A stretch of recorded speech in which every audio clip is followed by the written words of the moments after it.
Hi, morning, and welcome all to this conversation between Tony and myself. If you have any questions, please go to Slido and put them on. Tony, how are you? I'm good. How are you doing, Charon?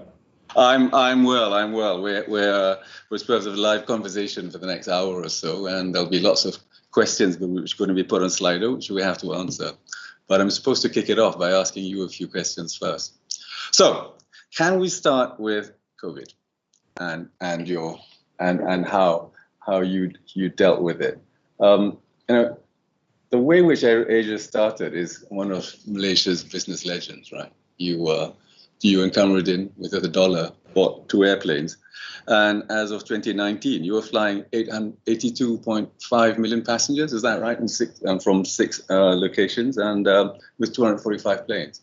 And then come April 2020, when COVID was at its worst, everything was shut down. And according to AirAsia, revenue passenger kilometers, which is a measure of traffic, dropped 94% in April. So we went from 84.5 million passengers to almost none. How do you deal with that? How did you and Din deal with that from a kind of emotional point of view and from a kind of just doing stuff view? Yeah, well, I mean, we've never had it easy in AirAsia. I mean, we were born out of a crisis, which was 9/11. Me and Din, with Aziz and Dato Charon, signed for the airline on September the 9th. 3 days later, 9/11 happened. Wow. And so we've always had crisis, SARS, bird flu, tsunamis, governments, all kinds of people have put obstacles in front of us. But this was, I always say in my speeches that I've been through everything and nothing's gonna scare me. But this was something else. COVID was out of a movie, really, and it's like that snakes and ladders game. We started with 2 planes, we went up to 245, and we're back to 2. Right? It's like going up the board in snakes and ladders, getting to square 97, and going all the way down to 3. But we're tough nuts, and there are 2 ways of dealing with this. You can cry and feel sorry for yourself, or you can take this as an opportunity. And I've always said, why waste a crisis? And we took it as an opportunity. It's a once-in-a-lifetime chance to recast your business, re-look at things that you'd like to have done, but you can't do when the airline is operating. So we closed down a couple of airlines. We've started to focus on ASEAN. We re-looked at our cost structure. We took away bits and pieces of business that didn't make sense. And we managed cash as well as we could in this period. And at the same time, keeping the staff as motivated as possible. And then we did something quite extraordinary. Just like in 2001, we really put the foot on the pedal on our digital transformation. And I think we're first in the world to take an airline and create a super app, create a logistics company that I think will be very, very, very groundbreaking. A fintech in Big Pay to create a bank.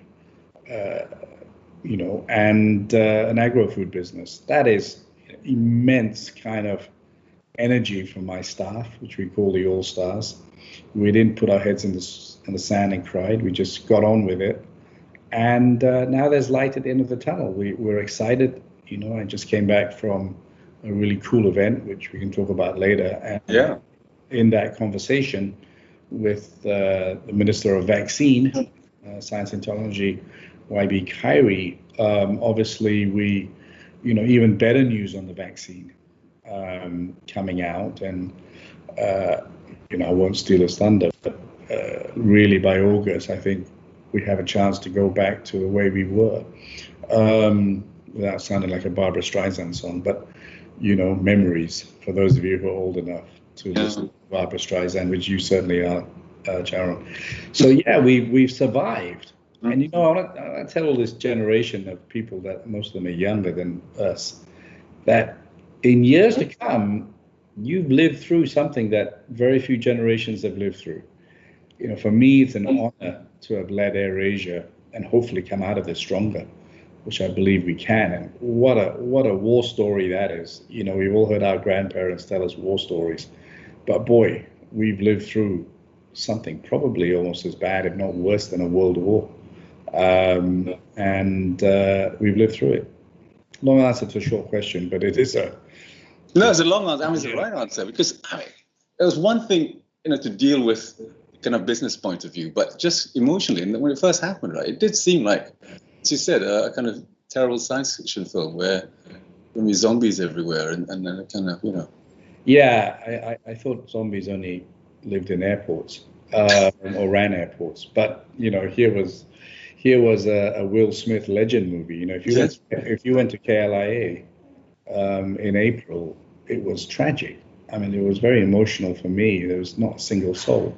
You could see, hundreds of AirAsia planes parked on the ground, and not a single person. It was just like a disaster movie. Yeah. So, and now of course things are looking better, and we hope the vaccine works, and the airline recovers, and we'll get back to the airline recovery in a bit. But it's just the transformation which you did to. I mean, other 40 airlines folded in the time in this time, right? And yeah, big ones as well. Yeah, I think just before we talk about that, I just want to finish off on three things. One is, and that's my dog wanting a vaccine. It proves you're live. It proves we're live. Three things. One is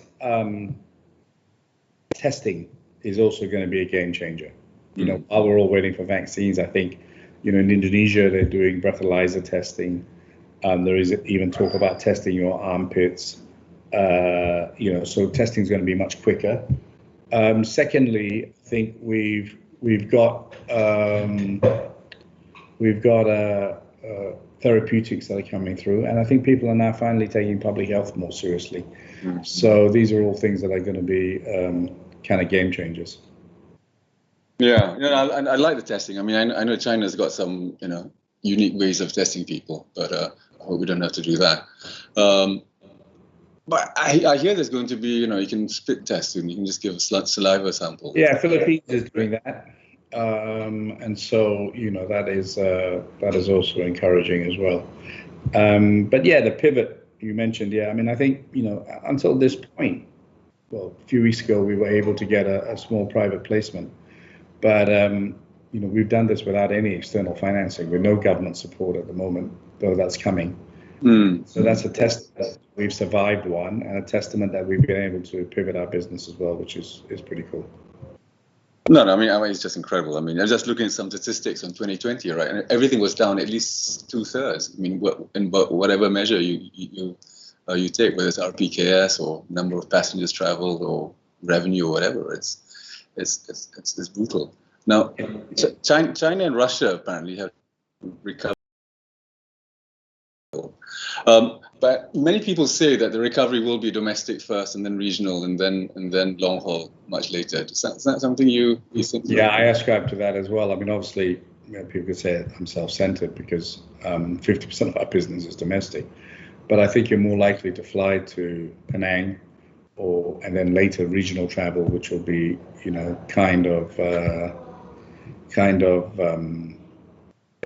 Phuket, Bali, Singapore. More likely that's going to happen than flying to Los Angeles on a business trip. So yeah, I do think it's happening. You're seeing in some countries, actually, like Brazil, where COVID is still very bad. Actually, domestic travel is ahead of where it was pre-COVID. India also. Yeah, no, I agree. I mean, being stuck on a plane for 12 hours doesn't sound like a great thing these kind of days. Now, we could talk a little bit more about where you see 2021, but maybe we'll just pivot and just go back a bit to your digital business and what you've been doing, because that's pretty fantastic for an airline to decide that I'm not an airline anymore. I'm a digital company which just happens to own some airplanes. That's Yeah, I mean, I think a couple of misconceptions. Firstly, I always feel we were a digital company, and unfortunately, we're tagged as an airline. But we were the first airline to use the internet to buy tickets. That's right. No one used the digital technology. We were the first to create over-the-counter payments You booked, if you didn't have a credit card, you booked on the internet, and then you went and paid at the bank or at a 7-Eleven. We were the first company to really embrace social media in a big way, so we've always been at the forefront of innovation and technology. And in all that period, I always wanted to have a direct relationship with the customer. So we kept all the data ourselves. I mean, I didn't foresee this data revolution, but I always wanted to have the direct link with the consumer. So they could complain, or they could tell us good things. And more importantly, we could offer them more services and sales.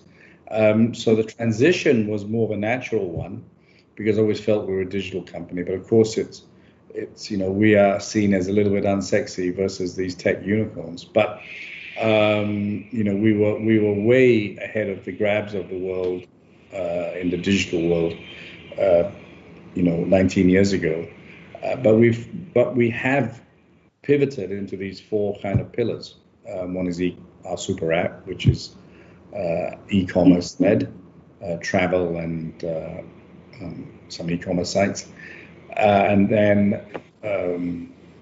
Teleport, where we're building a really cool tech stack to enable to really transform delivery. And just now, actually, we in 3 weeks, it's the remarkable thing about AirAsia, but with tremendous support from Magic and Ministry of Science and Technology, I came up with an idea. We have all our pilots not doing much, and I said, let's start doing drone delivery. And in 3 weeks, just a few hours ago, we did our first drone delivery, and we will commercialize that. We'll probably be the first in Asia to do drone delivery. The aviation authorities are already putting all the laws in place, and we've been working closely with them. And so, you'll be able to soon get a delivery to your home. I'm hoping by the end of the year. So we got Teleport, and then we're building this really cool fintech app, Big Pay, and we have our loyalty program, and then food tech. So it has been a remarkable pivot. But the pivot did start before COVID, but has really got into earnest in the last year.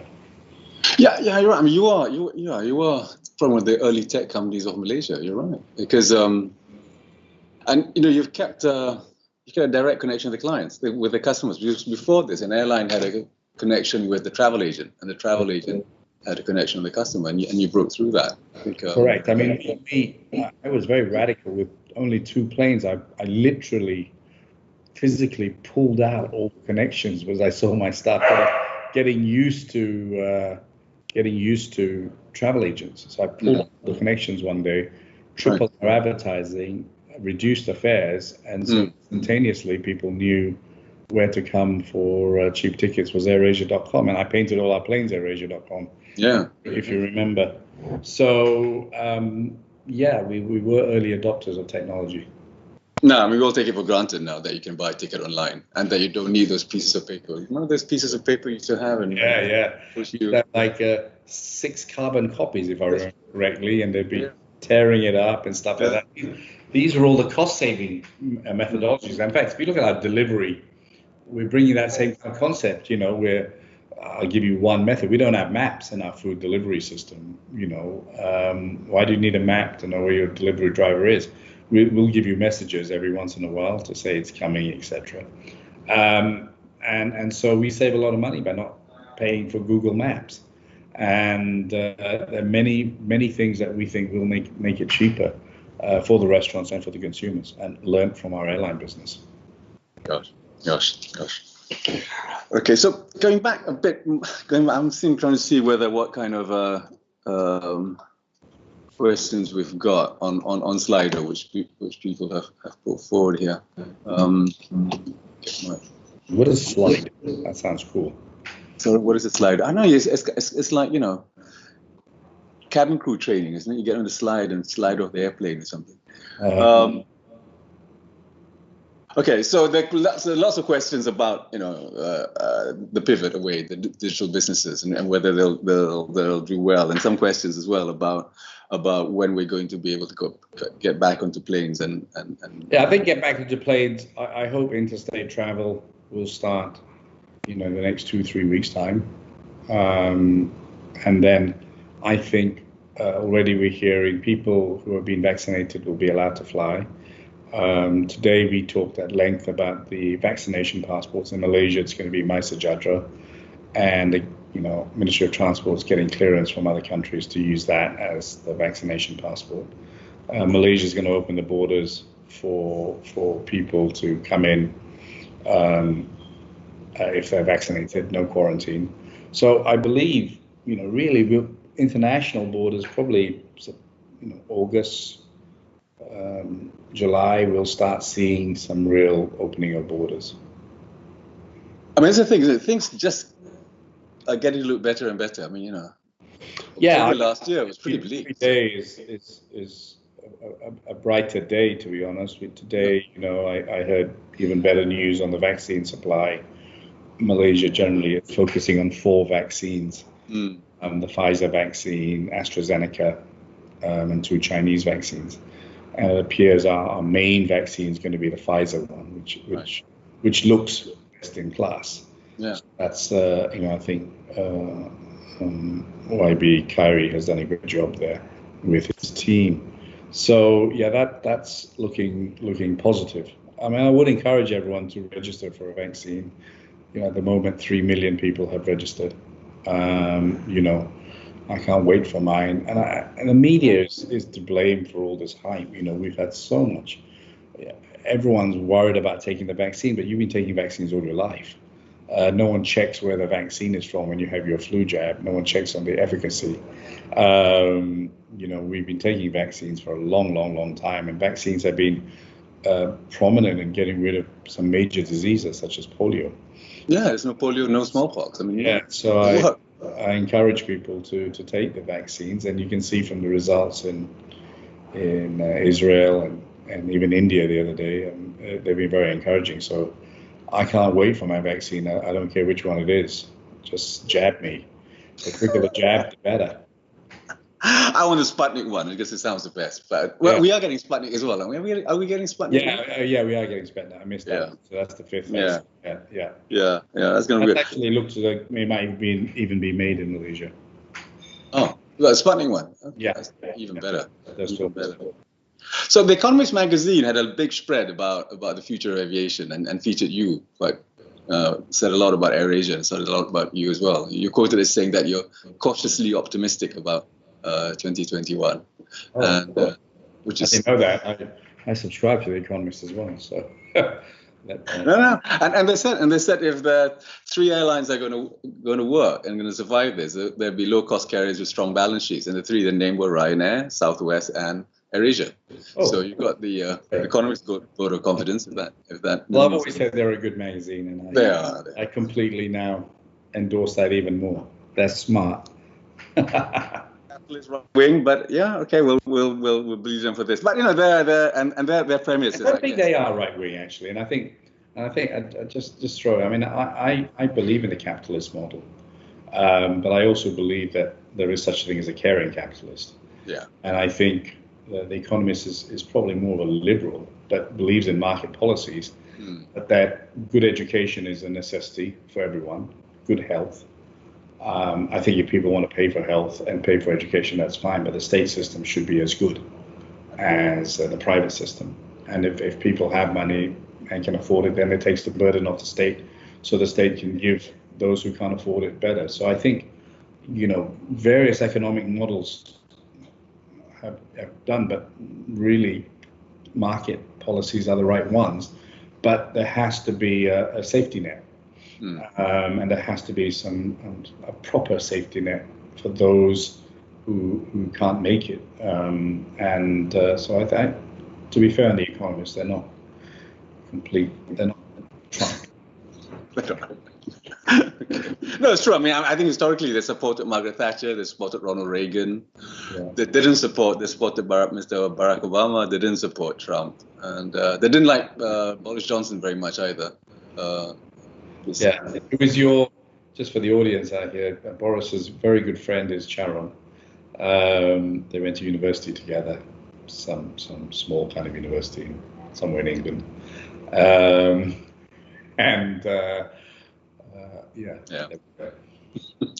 Thank you for the plug. That's me.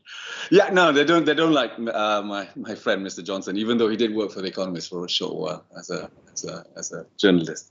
But yeah, so getting back to economists, I mean, they seem to believe, they're great believers in this idea that it'll go from domestic to regional, and long haul will take some time, and they wonder about long haul. I think all travel will return. Look, I've lived through 9/11. I've lived through volcanoes. I've lived through SARS. Various epidemics, various wars, various earthquakes. I mean, if you imagine the worst scenario for a city was Aceh, that entire city was washed away. And I said it was my responsibility, our responsibility, to provide connectivity. And my team looked at me and said, who's going to fly to Aceh? And I said, people will fly if you put the connectivity there, whether they're UN workers, whether they're volunteers. And we were the only airline flying to Aceh. And our flights were 70% full. And in 3 months, they were full. And we added the second flight. And then other airlines emulated us. So I do think all travel will return. I think we're a globalized world. People like to travel, especially this audience here. The younger you are, the more you want to travel. So all travel will come. But I do think you're right. Short haul travel will be the first to rebound. And obviously in these economic conditions, I think low-cost travel will be a beneficiary. One of the question marks was, long-haul travel really depends on business class, isn't it? I mean, more so than short. Yeah. Well, we don't have business class in AirAsia, but all our seats are first class. But yeah, I mean, I think first class is finished as a product. I think business class will be the premium product, and you might have premium economy. I think that's going to take longer to come back. Right. Yeah. Because it says something like that, business class is. Throw you a question, right? I mean, you're kind of, in some way, we're deemed old industries, which is bizarre for me. And all these tech guys have come in, and it's a strange concept for me because none of them generally make money. And that's something we're going to try and do with our companies. We believe that businesses should be cash flow positive. Businesses should generate a profit and grow organically. In my life, I've had two market distorters. One is governments that own airlines and pump huge amounts of capital into airlines that really shouldn't be in existence. Mm-hmm. And then the second distorter, which no one talks about, is tech companies that are fed billions of dollars with no intention of making money, and they use that cash to put out smaller companies out of business. Yeah. It is very monopolistic in some ways. Mm. If you look at Uber, hasn't had a side of profit since it's been built. It's no different from a government-owned airline. And so my question to you is, as a banker, how do you view a company that has never made a profit, is valued much larger than traditional companies that are generating a profit? Is the management that good? If you give someone 10 billion, are you that good in building a company? And how do you view it? That's a really hard one. I mean, for a while I thought that of Amazon, right? Amazon never made any money. And it was just really unfair because Amazon was destroying all these shops everywhere. And because it had unlimited money, they could undercut everyone. And they weren't, which is, as you said, a really unfair way of doing it. And now all of a sudden, because they've killed off the entire competition, they're suddenly making tons and tons of money. So there is Amazon's one case to say that maybe you can allow someone a bit of time to make money before he suddenly makes money. Only in Amazon's case, they always could make money. It was never that they couldn't make money. There was always a path to profitability. Just Jeff Bezos kept reinvesting in warehouses and stuff. But fundamentally, when you look at some of these ride-hailing, the profitability is not there right now, unless they kill off everyone and then they just jack up. But if you look at Amazon, Walmart has come in now, and more and more there will be competition. So it's never a zero-sum game. But yeah, that has interested me how the world looks at things differently, right? No, it's wrong. I agree with you. I mean, personally, I agree with you. It's wrong. It's wrong. But on the other hand, you see these crazy valuations. Yeah. I mean, I'll give you one crazy valuation, not crazy valuation, but one valuation if you like. There's a company called PayPal, which of course we all know. So there, in payments, there's Visa, MasterCard, Amex, and PayPal, right? So in 2019, in terms of market cap, Visa, MasterCard way ahead, and then Amex and PayPal roughly, Amex about 100 billion US dollars, PayPal 126 billion. Last week, it was PayPal has really overtaken Amex, so it's worth 300 billion US dollars. 300 billion US dollars, right? Which is just slightly behind MasterCard with 351, and 150 behind Visa card at 453 billion dollars. Now, Visa, MasterCard, Amex, these are proper companies just been in business for forever, and PayPal does a fraction of the volumes which Visa or MasterCard does, but it's getting up there. But the most amazing thing is that at 304 billion US dollars, PayPal is worth more than Citibank plus Goldman Sachs. Yeah. No, it's. I mean, that's just like, I know we all hate Goldman Sachs. We all love to hate Goldman Sachs, but that's the world. Yeah. I mean, I think, if you look at the tech companies, Amazon, who is really making tons of money in that space. So time will tell, but we're kind of sticking to older principles of using cash sensibly, building a margin, building organically, and it's quite a change for people that join AirAsia from a tech company because they never looked at a P&L. But I think the team is enjoying it because they're building something that's sustainable. Yeah. Sustainability is a big topic, right? And thinks about sustainability in terms of climate, which is I'm thrilled. I was asked by the BBC the other day, what do you think of the world right now? And I think there are many pluses. I think it's a happier world, not because Uncle Donald is not so there anymore, not trying to fight everybody.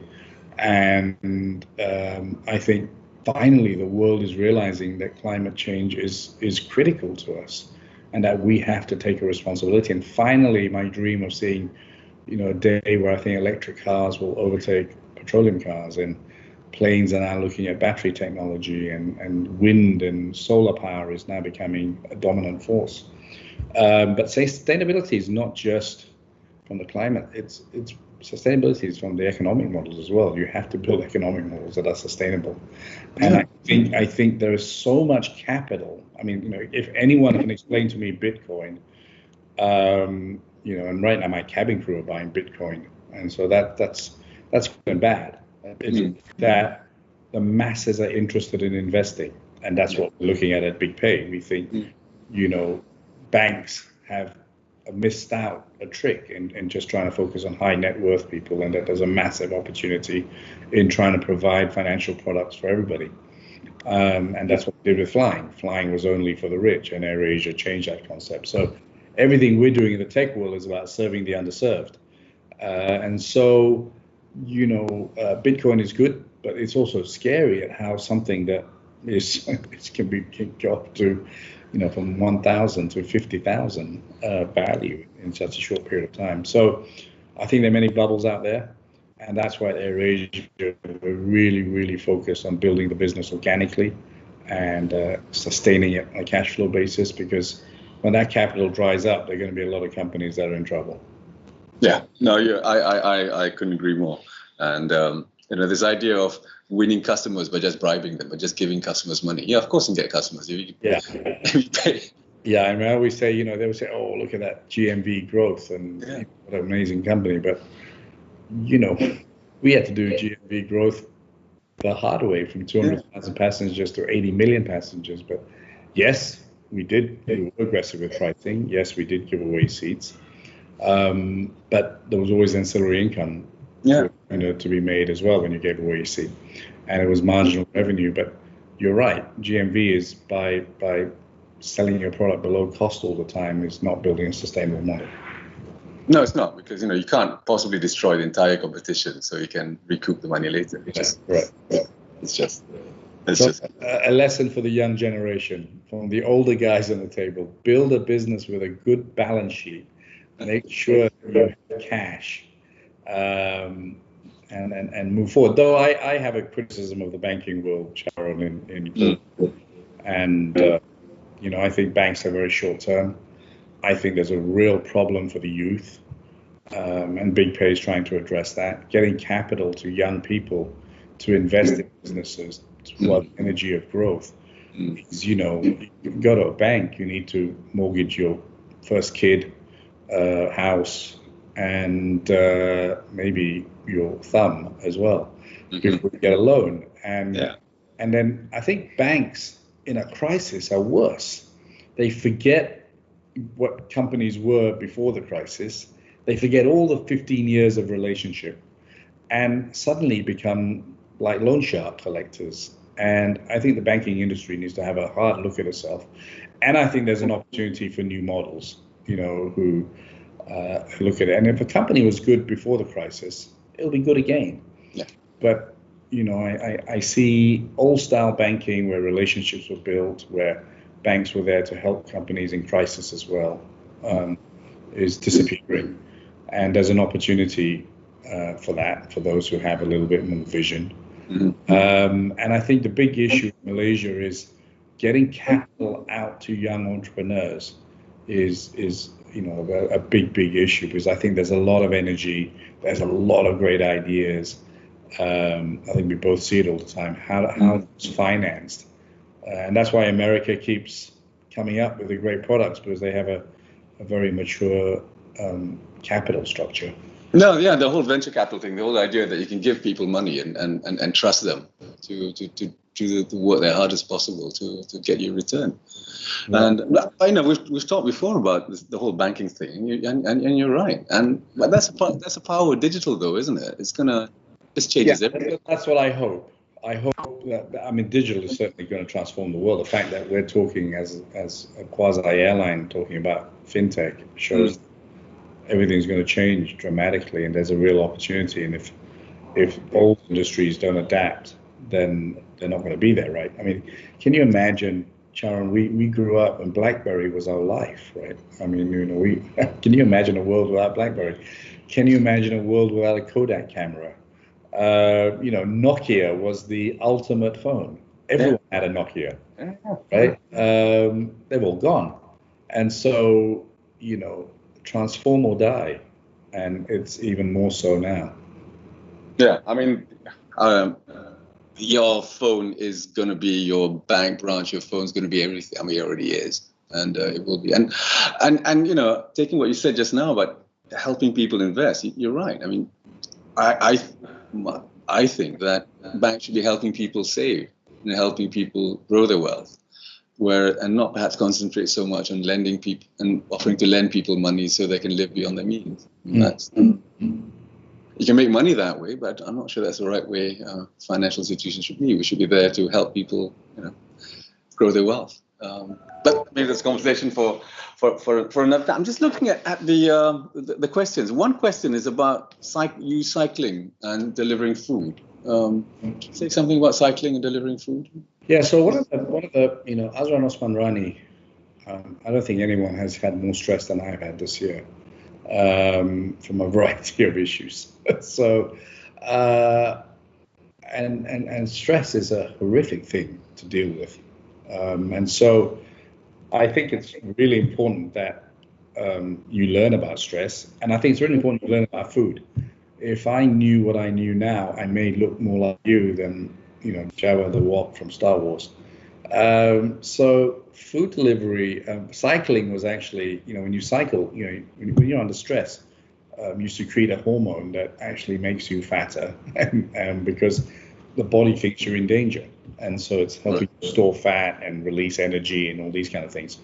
And so the best way of dealing with stress is meditation, yoga, which are both non-starters to me because I have the attention span of a doornail. I can't imagine myself. My son meditates, and I say, "Hey, can you teach me to meditate?" And he says, "No, it's a complete waste of time because you can't."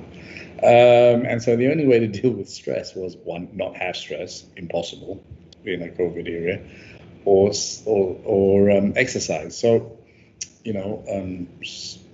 Dato Charon Yaya introduced me to cycling.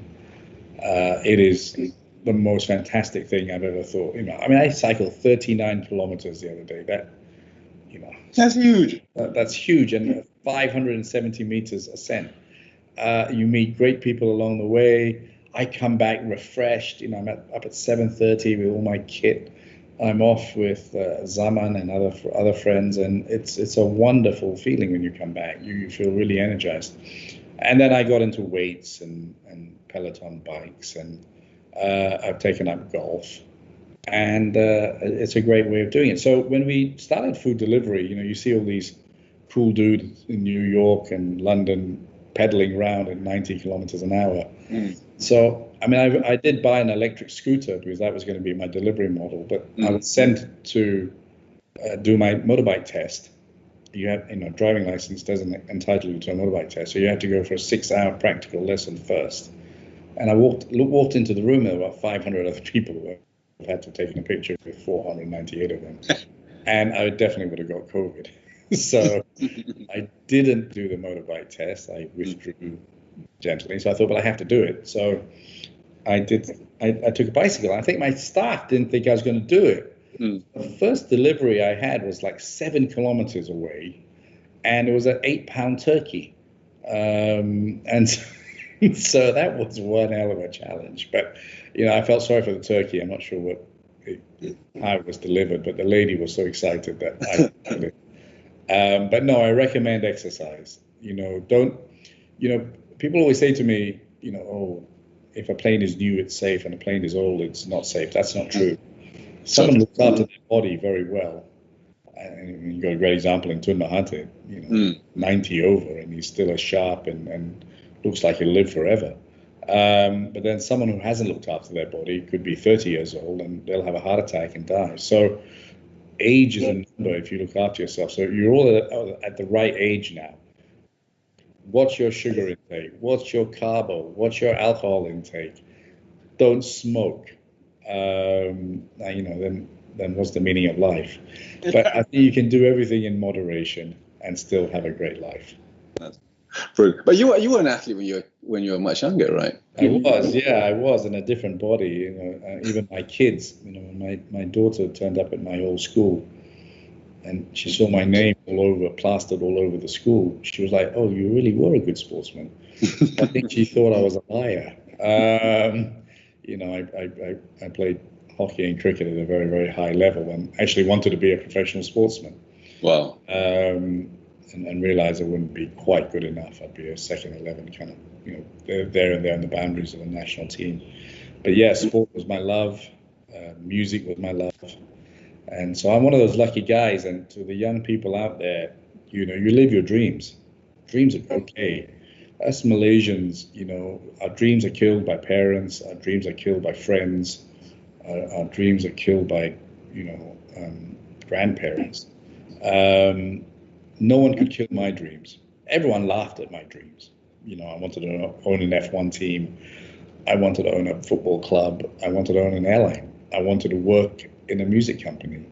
I've lived those dreams. Not all of them. I know. That's incredible. Not all of them have been successful. But if I'm hit by a bus tomorrow, and there are many people who'd like to drive that bus, I would have lived a great life. I've lived my dreams. And life isn't about just having success. Life is about doing what you want to do. I always tell people, you don't sit there at 55 and say, I wish I did that, because it's too late. No, it's never too late. It's never too late. Tomato shows it's never too late. And Joe Biden's like, 70-something. No, Charon, let's be real. You're not going to be running the 100 meters in the Olympics. Well, maybe in the veteran games. So it is too late for some things. For something, that is true. You're not going to be turning up in Balliol College anymore. So it is never too late, but it is also realistically late sometimes. But I want to encourage everyone to live their dreams and don't worry about failure. because that's part of life. I tell this famous story, which has been kind of immortalized by my own staff.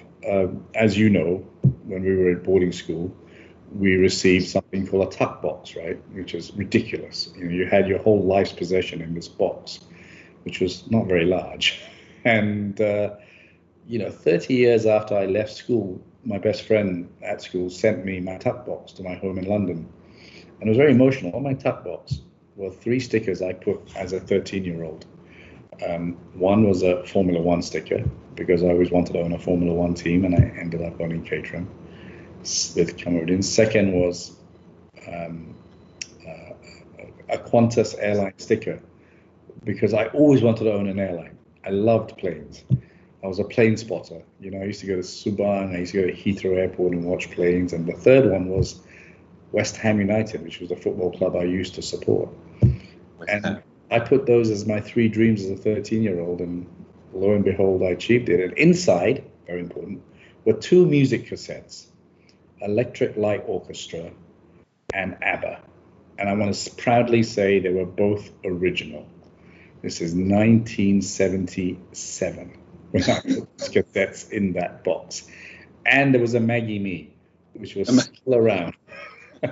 So 30 years on, that was my life. And it was very emotional when I received that box. So go ahead and live your dreams. No, fantastic. Now, one of the questions was, do you have any regrets about unfulfilled dreams? But clearly you do not have any regrets about unfulfilled dreams, because you have. No, but yeah. I mean, look, they always have dreams that you didn't fulfill. I would have loved to, my one dream that I've never actually publicly said this, but I always wanted to see the Malaysian flag rising. I won the gold medal at the Olympics. That would have been the ultimate dream, and I always wanted to win a gold medal in the Olympics. Now, I never came anywhere near that. But yeah, I do definitely have unfulfilled dreams. And no one's going to fulfill all their dreams. Right. Well, great stuff on dreams. Now, can we talk? I'm looking for some more questions, but in the meantime, okay, workplace environment. What are AirAsia's efforts in maintaining a good workplace environment? Oh, wow, great question. If I knew your name, I'd give you a free ticket now to Wuhan. Cherry Wong. Cherry Wong. If you can get hold of me, you get a free ticket to Wuhan, the safest place in the world right now. So, we have a culture department. This is a really pet topic of mine. It's a really important topic of mine. Culture is super, super critical in AirAsia. We're a very flat structure. We don't dress up. I dress down, because if I look worse than the staff, then they don't have a distance between me and them. Malaysian airports generally thinks I'm a legal immigrant, but I live with that. We don't have offices. We don't have, we're all in a desk. It's all open plan, because I think transparency and communication is really important. And we work hard to break down politics. We're not perfect, but we work hard to try and create an environment. And I think if you ask most of AirAsia staff, they'll say it's a happy place, and they enjoy it. I worked hard to get rid of bullying, which was a culture of some other airlines, for younger cabin crew and younger pilots, and we don't have that. I said, the great thing about leadership is that you can make a difference to younger staff. So, this is a topic that I could talk on for hours. It's a very important topic. The success of AirAsia is down to, we don't call our HR department HR, because they're like police departments. We call them people department. As I said, your number one job is to make our people happy. So we work hard at that. It's really critical. No, it's great. I mean, it's really nice going to visit you in the office. It's great. Great vibe. There's a question from Korea to say that in Korea we're allowed to pre-flight quarantine before flying. Is this a model that can be adopted by other countries, or is it too risky? I hate quarantine, full stop. I mean, I don't think quarantine is going to change travel. Vaccines and vaccine passports and testing is going to change travel. And so, effectively you are pre-quarantining at the moment on this present system, that you take the test 3 days before you fly. And then you only quarantine for 7 days now, and that's getting lesser. For some countries, it's 7 days quarantine. So if you do 3 days before, you only quarantine for 4 days. But I think that quarantine is not the way forward, and hopefully with vaccine and testing we won't have quarantine. I mean, who wants to go on a holiday and spend 7 days locked up in a hotel first, right? I don't think that's the way forward. Right. Okay. Can we talk a little bit about carbon? Now, everyone says we have to be carbon neutral and carbon zero, and the worst thing, the terrible things we're doing to our planet because of carbon. So the Malaysian economy depends on carbon, right? We produce oil, which is not so good. We do palm oil, which some people say is bad for the environment. Of course, we rely a lot on tourism, and the criticism of tourism at the moment is that there's a lot of carbon being emitted every time people fly in jets, travel. Yeah, I mean, let's be realistic. Airlines only emit about 2% of carbon emissions. It's really electric power generation in cars. In AirAsia, we just voted the most carbon neutral airline in the world from a variety of issues. So, you're not going to, I have no choice but to use fossil fuel to burn. So either you say no flying, or you try and maximize your impact through green efforts, and that's what we're trying to do. And carbon is one element. It's also sustainable tourism. Bringing 1 million Chinese into a beach town, or 1 million tourists into a beach town, and destroying that is also not good as well. So there are many areas that airlines have to be more responsible on, and we're trying to do that. But I think we hope in 15 years we can be carbon neutral. That's our plan. But I think at the end of the day, as you know, no airlines have been flying very much, hasn't changed the carbon impact on the world very much. So, airlines are not going to change that carbon balance. Yeah. No, one of the good things about lockdown actually is just you see more wildlife, don't you? I mean, you actually hear birds in your... Yeah. Well, you probably actually hear birds also because you're at home more. I've never spent so much time in my house in my life. You have a nice house, by the way. Thank you. Yes, we all. Just on that cycling, everybody. Charon and me had a meeting on a fintech thing. Mm-hmm. I said I was going to cycle to him. I don't think he believed me, and he almost dropped dead. Because he lives on the top of a hill, which is a very, very tough hill to cycle up. But I made it. You did. I think I was worried. He almost dropped dead when he saw me.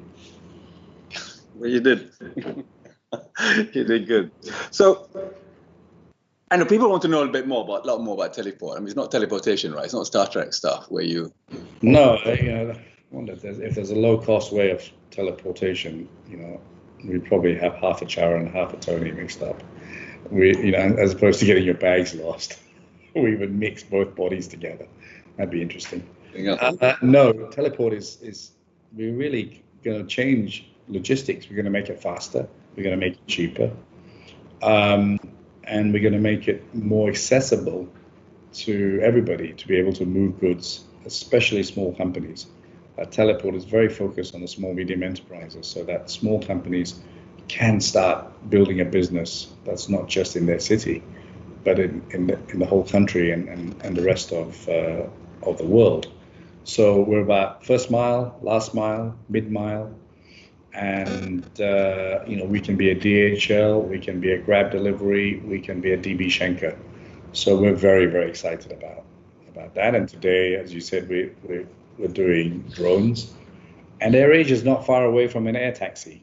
I'll be able to take off from my home one day and come and visit you in downtown, and land on the top of MIDF and come and collect my cash, and off I go back home. Kind of like a flying car? Yes. Yeah, we're working on that right now.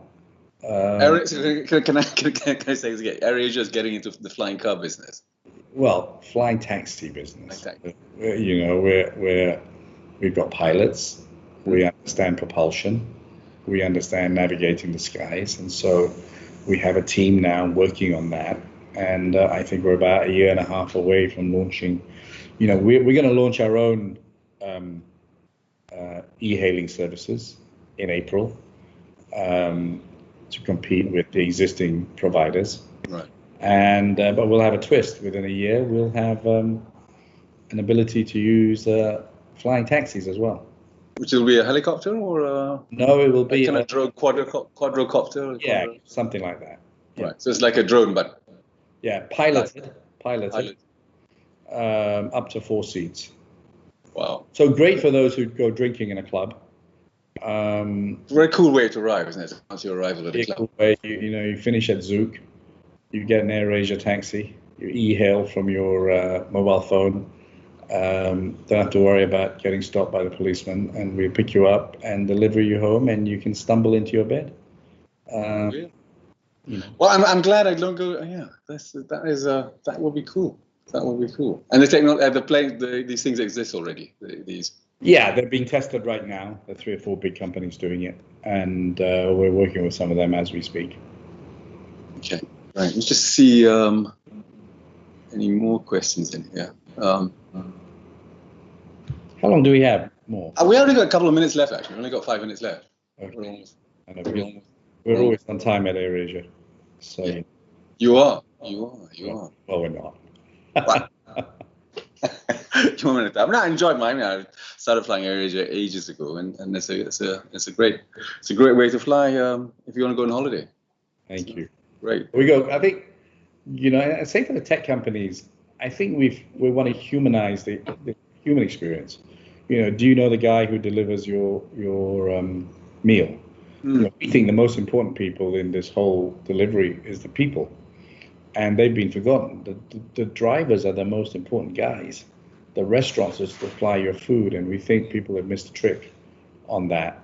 And we hope to humanize it, just as we did. If you look at a cabin crew, well, they're all kind of look the same, behave the same, but in AirAsia, we've built personalities and individuals. So we think we can bring a lot of differential factors to what's being offered right now, right? In e-hailing, in food delivery, etc. Yeah.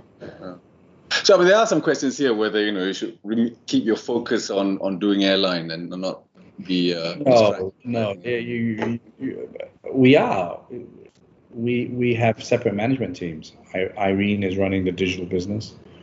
Bo is running the airline business.